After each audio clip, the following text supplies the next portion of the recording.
उस शख्सियत से आपको रूबरू कराना चाहता हूँ, जिसके लिए हमने आज सुबह से इंतजार किया, कल से इंतजार किया, जब से आपका नाम सामने आया सभी बेताब से आपसे मिलने के लिए।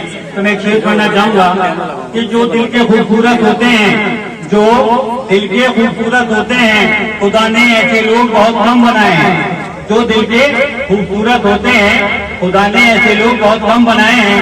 जो बनाए हैं आज हमारी इस महफिल में आए हैं। जनाब चंद्रशेखर आजाद जी से दरख्वास्त करूंगा कि वो हमारे बच्चों को दो शब्द कहें। हमारे माननीय सांसद जनाब चंद्रशेखर आजाद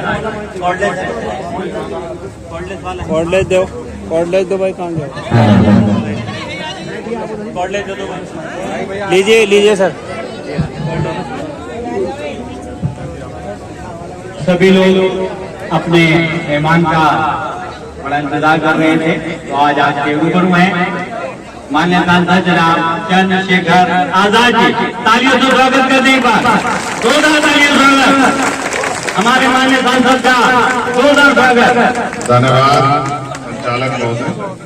पीछे सबसे पहले तो मैं यहाँ उपस्थित हमारे प्यारे बच्चों को, जिनमें स्काउट के भी हैं, एनसीसी के भी हैं, हमारी पीटी की जो टीम है वो भी है, और जो हमारे इंटर कॉलेज का जो स्टाफ है और जितने साथी यहाँ पहुंचे इस क्षेत्र के, उन सबको 78वें स्वतंत्रता दिवस की हार्दिक बधाई देता हूं। और आप सबके लिए भी और देश के लिए भी और दुनिया के लिए भी मंगल कामनाएं करता हूं। साथ साथ आज इस अवसर पर जिनकी वजह से हमें ये दिन देखने को मिला है, उन महान क्रांतिकारियों को, देश के उन वीर सपूतों को, उन शहीदों को भी हम लोग नमन करते हैं, जिन्होंने इस मातृभूमि की रक्षा के लिए अपना बलिदान दिया।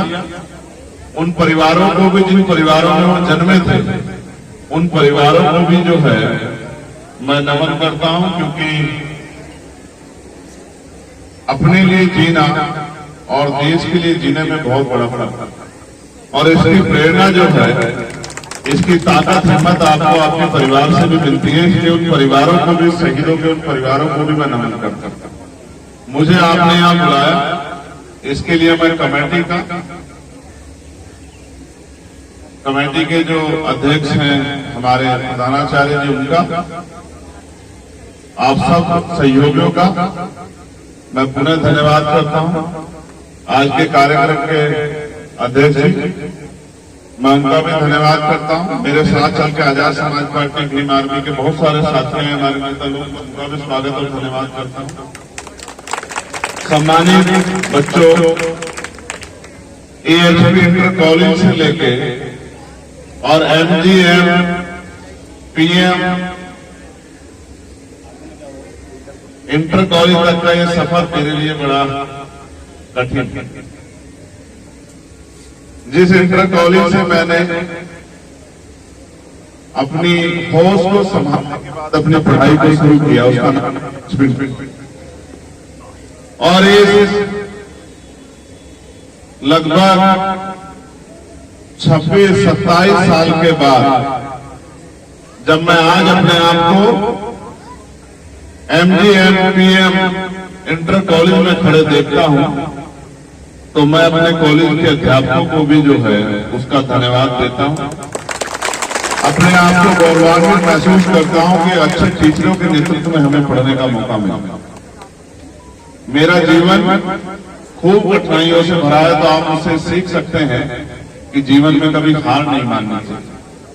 मैं आपकी जानकारी के लिए भी बताता हूं कि मैं एनसीसी का कैडेट भी रहा हूं। मैंने एनसीसी का कैडेट रहते हुए कैंप भी किए। मेरे पास एनसीसी का सर्टिफिकेट भी है। हमारे यहाँ हाई स्कूल तक एनसीसी थी, तो वहां ए सर्टिफिकेट मिलता था। 11th और 12th में एनसीसी ना होने के कारण बी सर्टिफिकेट जो है हम लोग हासिल नहीं कर पाए। जब मैं कॉलेज में गया, डीएवी पीजी कॉलेज देहरादून में, तो वहां सी सर्टिफिकेट भी है मेरा, मगर मेरा एडमिशन लेट हुआ तो मैं एनसीसी का हिस्सा नहीं बन पाया। मुझे इस बात की बहुत दिनों तक तकलीफ रही कि मैं यहाँ एनसीसी का हिस्सा नहीं बन पाया, क्योंकि वहां के बच्चे जो एनसीसी के थे वो जब हमारी 15 अगस्त की परेड होती है लाल किले पे, तो वो वहां जाते हैं, 26 जनवरी की परेड में शामिल होने के लिए जाते हैं। तो मेरे मन में पीड़ा रह गई, क्योंकि स्कूल से देश सेवा की जो भावना आपके अंदर निर्माण होती है, राष्ट्र प्रेम की जो भावना आपके अंदर निर्माण होती है, उसका कोई तोड़ नहीं, उसको कोई ब्रेन वॉश करके खिला नहीं सकता। मैं इस बात को बहुत अच्छी तरह जानता हूं, क्योंकि मैं एनसीसी का कैडेट रहा हूं। मैंने एनसीसी के भाइयों को, बच्चों को अभी परेड करते देखा। मुझे अपने दिन वो याद आ गए कि हम लोग एनसीसी की परेड करते थे, और परेड करने के बाद जो है अपने आप को, क्योंकि परेड में मेहनत भी लगती है, तो अपने आप को स्वस्थ भी महसूस करते थे। थकने के बाद हमारे एनसीसी के सीनियर लोग यहाँ खड़े हुए हैं, वो लोग हमें अच्छा नाश्ता भी कराते थे, कभी समोसों के रूप में, कभी केलों के रूप में। वो हमें हष्ट-पुष्ट भोजन की, हमारे नाश्ते की व्यवस्था भी करते थे। वो भी एक अच्छा समय था। लेकिन मैं आपसे कुछ और कहना चाहता हूं, और मैं उम्मीद करूंगा कि आप इस बात को मेरी गौर करेंगे। राष्ट्र निर्माण तभी होगा जब अंतिम व्यक्ति भी जो है बुनियादी सुविधा को लेकर इज्जत और सम्मान की जिंदगी प्राप्त करेगा। और जिन सपनों के साथ आजादी का संघर्ष हुआ था, उन सपनों को अगर हम याद करेंगे तो हमें महसूस होगा कि सपना ये था कि जाति, धर्म, स्थान, भाषा, जेंडर के आधार पर किसी के साथ भेदभाव नहीं। वो अलग बात है कि सियासत की कुर्सी इतनी मजबूत है कि आज भी हम उनसे तो नहीं कर पाए जो लक्ष्यों के लिए देश की कुर्बानी हुई थी। और मैं मानता हूं कि दुनिया में कोई काम नामुमकिन नहीं है। हम और आप मिलकर प्रयास करेंगे कि जिन सपनों को आजादी के लिए बलिदान देने वाले वीर सपूतों ने, शहीदों ने देखा था, आप अब हम लोग मिलकर उनको पूरा करेंगे। आज जहां मैं खड़ा हूं किरतपुर में, मैं किरतपुर के साथियों का और बहुत खुले मन से, चाहे वो मेरे साथ थे या नहीं थे, क्योंकि आज मैं उनकी का जिम्मेदारी है। मैं नगीना लोकसभा के आखिरी व्यक्ति के लिए भी जिम्मेदार होने के नाते आपको ये विश्वास दिलाता हूं कि मैं पूरी जिम्मेदारी से नगीना ही नहीं, हर कमजोर किसान, मजदूर, गरीब, मजलूम सबकी आवाज बनने का काम और उनकी लड़ाई लड़ने का काम करूं। जो ताकत मुझे नगीना के लोगों ने दी है, मैं नगीना के लोगों को विश्वास दिलाता हूं कि आपके द्वारा दी गई ताकत आने वाले समय में लाखों लोगों के भविष्य में बदलाव करें। और देश में जो जिस बात के साथ हम लोग मजबूत होते कहते हैं भाईचारा, उस भाईचारे को भी मजबूत करेंगे। मैं अपने बच्चों से कहना चाहता हूं, हम पे सबसे बड़ा हथियार है शिक्षा। शिक्षा एक ऐसा हथियार है जो आपके जीवन को बदल सकती है। एक किसान का बेटा भी, मजदूर का बेटा भी देश की सर्वोच्च सेवा में जा सकता है। शिक्षा के अलावा कोई जीवन परिवर्तन का आधार नहीं है। तो आप स्कूलिंग कर रहे, पढ़ रहे हैं, तो इस बात के साथ मत पढ़ो कि आपको पास होना, इस बात के साथ पढ़ो कि हमें पढ़ के अपने पैरों पर खड़ा होना और अपने परिवार, अपने क्षेत्र और अपने देश का नाम रोशन करना, अपने देश को तरक्की के रास्ते पर लेके जाना। जब खाली आज का इतिहास लिखा जाएगा और आप 2024 का स्वतंत्रता दिवस याद करोगे और हम 20-25 साल बाद जब इस दिन को देखेंगे, तो आज यहाँ बैठे जो बहुत बहुसंख्यक हमारे छात्र हैं, इनमें से ही कुछ डॉक्टर होंगे, कुछ इंजीनियर होंगे, कोई वकील होंगे, कुछ जज होंगे, कोई आईएएस बनेगा, कोई आईपीएस बनेगा, कोई पुलिस में जाएगा, कोई और सेवा करेगा, कुछ मेरे जैसे नेताओं का भी निर्माण होगा। अलग अलग तरह के जो है भविष्य जो है यहाँ से पैदा होंगे। लेकिन मैं फिर कहता हूँ, क्योंकि हम डॉक्टर बाबा साहब अम्बेडकर को अपने आदर्श के रूप में भी मानते हैं, एपीजे अब्दुल कलाम साहब को भी मानते हैं और शहीद आजम भगत सिंह को भी अपना आदर्श मानते हैं, तो मैं आपसे कहना चाहता हूँ, मैंने पार्लियामेंट में भी कहा था कि शिक्षा श्रेणी का वो दूध है जो उसको पीता है वो दहाड़ता है।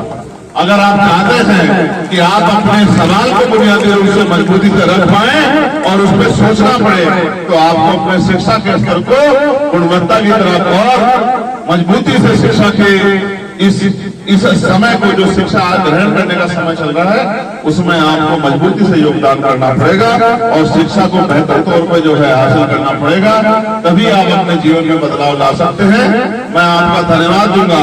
एक बात का मुझे खेद रहेगा कि आपने मुझे एपीजे अब्दुल कलाम साहब की तस्वीर भेंट नहीं, जो आपने मुझे पर्सनली तस्वीर भेंट की वो डॉक्टर बाबा साहब अम्बेडकर की थी। आपको मुझे करनी चाहिए थी उस महान वैज्ञानिक की जिसने इस देश को जो है एक ऐसा बल दिया, मिसाइल मैन जिनको हम लोग कहते हैं, जो देश के राष्ट्रपति भी रहे।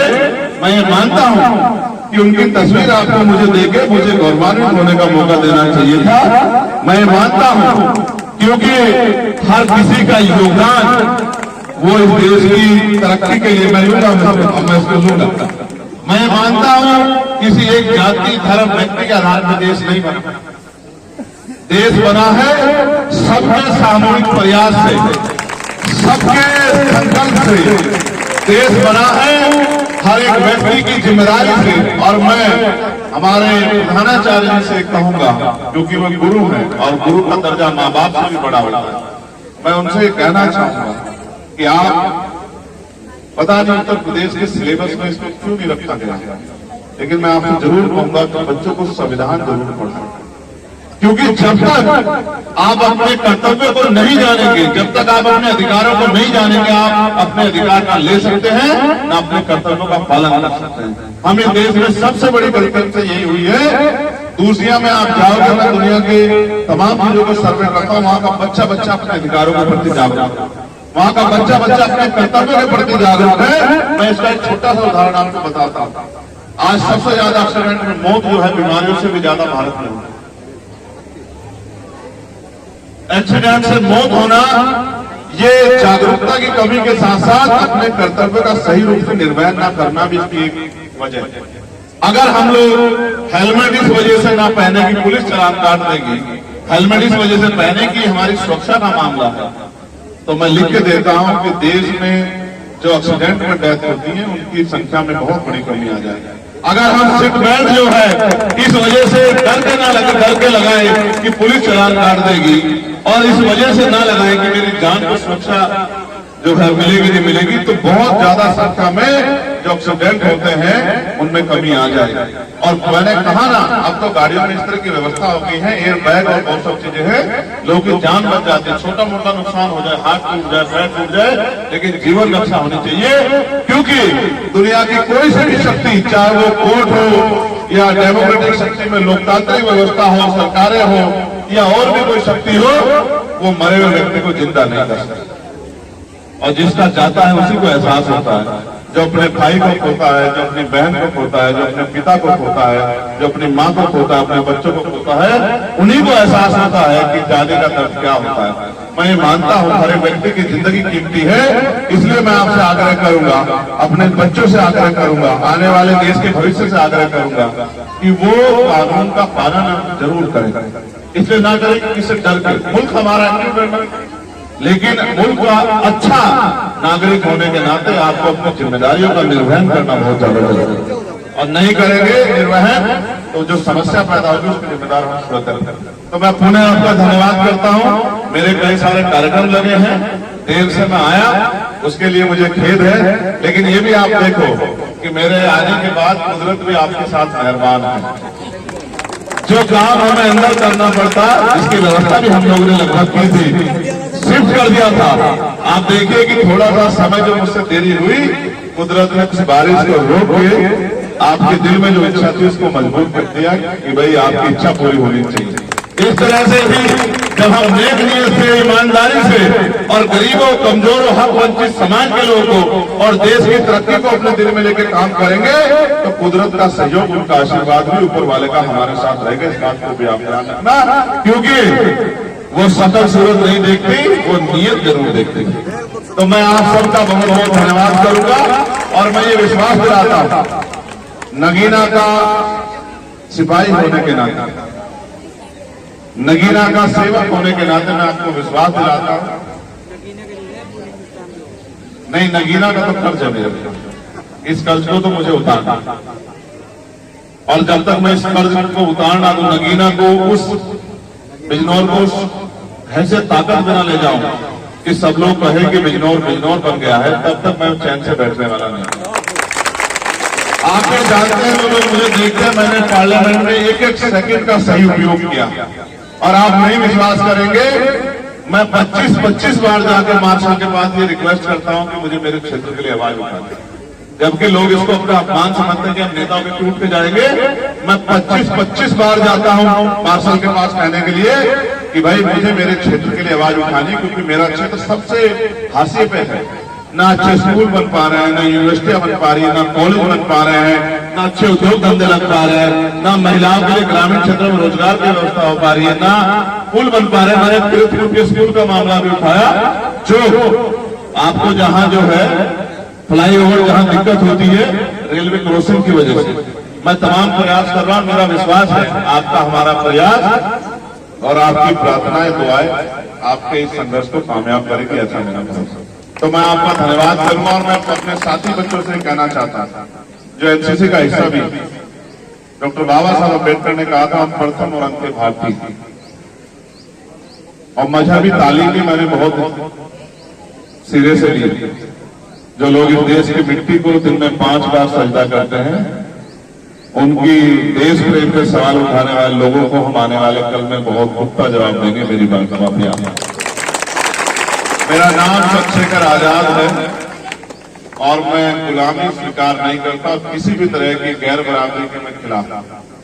कोई बोले ना बोले, लेकिन जब भी किसी कमजोर के हक छीने जाएंगे, वो किसी जाति का हो, किसी धर्म का हो, तो मेरी आवाज आपको ऐसे बुलंद मिलेगी। मैं अपने बच्चों भाइयों से कहा, मैं प्राइमरी स्कूल में पढ़ के आया हूं, याद रखना मेरी बात। मैं प्राइवेट स्कूल में पढ़ के नहीं आया, मैं प्राइमरी स्कूल का स्टूडेंट हूं, मेरी बात को आप याद रखना। प्रतिभा महलों की मोहताज नहीं होती है, याद रखना। आने वाला समय आपका है, आपको कोई नहीं रोक सकता अगर आप अपने कार्य के प्रति ईमानदार हैं।